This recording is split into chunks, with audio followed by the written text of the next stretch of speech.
గాజువాకలో విషాదం చోటు చేసుకుంది. ఆటో నగర్లో ఉన్న shadow pipes technology shipment delivery కంపెనీలో పనిచేస్తున్న ఎల్లబెల్లి ఆకాష్ ప్రమాదవశాత్తు షిప్మెంట్ బెల్ట్ వద్ద కాలు జారి ప్రమాదానికి గురయ్యాడు. వెంటనే హాస్పిటల్కి తరలించగా మార్గ మధ్యంలో మరణించినట్లు డాక్టర్లు నిర్ధారించారు.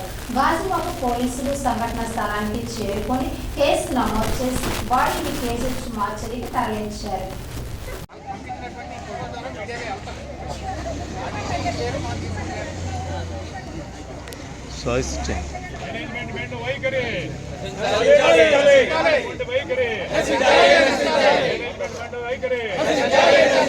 ఆకాశ్ కుటుంబానికి న్యాయం జరగాలి.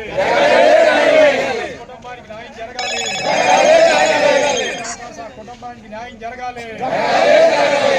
ఆకాశ్ కి నష్టపరిహారం చెల్లించాలి. యాజమాన్యం మొండి వైఖరి. యాజమాన్యం మొండి వైఖరి. కుటుంబానికి న్యాయం జరగాలి. ఫస్ట్ ఇది వెయ్యాలమ్మా. ఫస్ట్ ఇది సేఫ్టీ అండి. ఇది బీసీఎం డోర్ తీసిన వెంటనే ఇది లోపలికి వెయ్యాలా. ఇది ఈకంట ఎప్పటి నుంచో వేయట్లేదు. ఇది ఇలా ఉంచేసి అక్కడి నుంచి అలా అన్లోడ్ చేసేస్తున్నారు. రోలర్ సెటర్ ఇచ్చినట్టు రోలర్ ఇలా బయటకు వస్తుంది. బయటకు వచ్చినప్పుడు ఇందులో నుంచి బాక్సులు తీసి రోలర్ మీద వేస్తున్నారు. రోలర్ మీద వేసినప్పుడు ఏమవుతుందంటే వాటి మీద రోలర్ తీసుకెళ్ళిపోద్ది వస్తువుల్ని. కానీ ఆ లోపల అంతవరకు లోపల చేసిన కుర్రాడు బయటకు వచ్చి ఈ గ్యాప్ ఉండడం వల్ల గ్యాప్లో కాలు వేసేయడం వల్ల కిందకి వెళ్ళిపోయి కాలు మెల్ట్ అయిపోయి రోలర్ మీద పడిపోయాడు. అది రోలర్ ఎంటగా తయారు తర్వాత ఈ కాలు ఇక్కడ మెల్ట్ అయిపోవడం, దీనివల్ల ఈ ప్రమాదం జరిగిందండి. ఇది ఎప్పటి నుంచో సేఫ్టీ రాడ్ సేఫ్టీ వాడలేదండి. వీళ్ళు సేఫ్టీ ఇలా వెయ్యాలా. బీసీఎం డోర్ ఇలా తెరిచినట్టు సేఫ్టీ ఇలా వెళ్ళాలా. ఇది వెళ్ళట్లేదు. ఎప్పటి నుంచి వాటర్లో చూడండి, డస్ట్ చూడండి ఎలాగుందో. ఎప్పటి నుంచి వేయట్లేదండి. ఇవి వేయిపోవడం వల్ల ఈ ప్రమాదం జరిగింది. ఇది సేఫ్టీ వాళ్ళు చూసుకోవాలా. సేఫ్టీ సరిగ్గా లేపడం వల్ల సింపుల్గా ఇది వేస్తే చాలండి. కుర్రోడికి ఏం అవ్వకపోనండి. ఇది లోపలికి వేయట్లేదు. ఇది లోపలికి వేయకపోవడం వల్ల కుర్రోడు ఈ గ్యాప్లో కాలు వేసేవాల్సి వచ్చింది. చూసుకోకుండా గ్యాప్లో అందులోనే కుర్రోడు అప్పుడప్పుడు రావడం మైనస్ అయిందండి. మాకు 1-2 రోజులే వచ్చాడు. నెలలో 1-2 సార్లు లోడ్ వస్తుందట. ఒకసారి వచ్చాడు, 2 సార్లు వచ్చాడు. అడికి ఇది కొత్త అవ్వడం వల్ల తెలియపోవడం వల్ల తప్పన కాల్ వేసాడు. అందులో వీళ్ళు చెప్పాలి కదా దగ్గరుండి కొత్త కూరలు వచ్చినప్పుడు.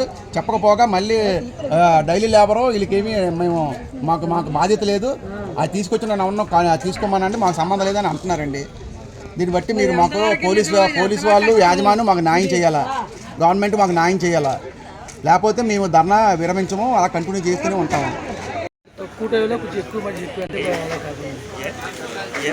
మొన్న ఆదివారం నాడు జరిగిన సంఘటన ఆటో నగర్లో ఈ కంపెనీ యాజమాన్యం ఏం చేయాలో ఏం చేయకూడదో అన్నీ ఇక్కడ సేఫ్టీ లేకుండా ఇక్కడ పని చేయించుకోవడం ఆతృతలో కానీ ప్రజలకి ఇంత ఘోరమైన సావు ఆ కుర్రోడికి యువకుడికి జరిగిందంటే ఇది మేము ఎస్సీ సంఘాల ద్వారా హెచ్చరిస్తున్నాం.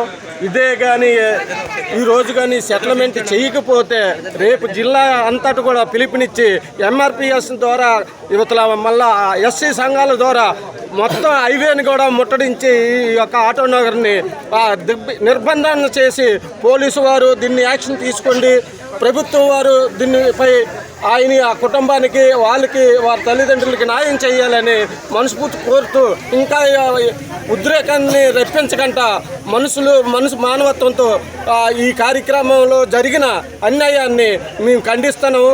ఇక మీద ఉద్రేకత తెచ్చుకోకుండా మేనేజ్మెంట్ తక్షణమే దిగువచ్చి ఆ కుటుంబానికి న్యాయం చేయాలని కోరుతున్నాను.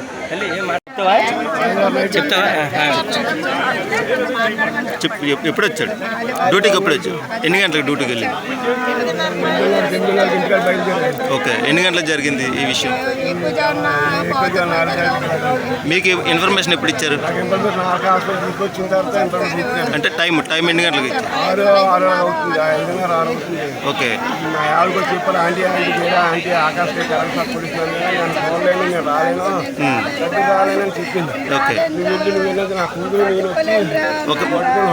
ఆర్క్ హాస్పిటల్లో మీకు మీ అబ్బాయిని మీకు చూపించారా?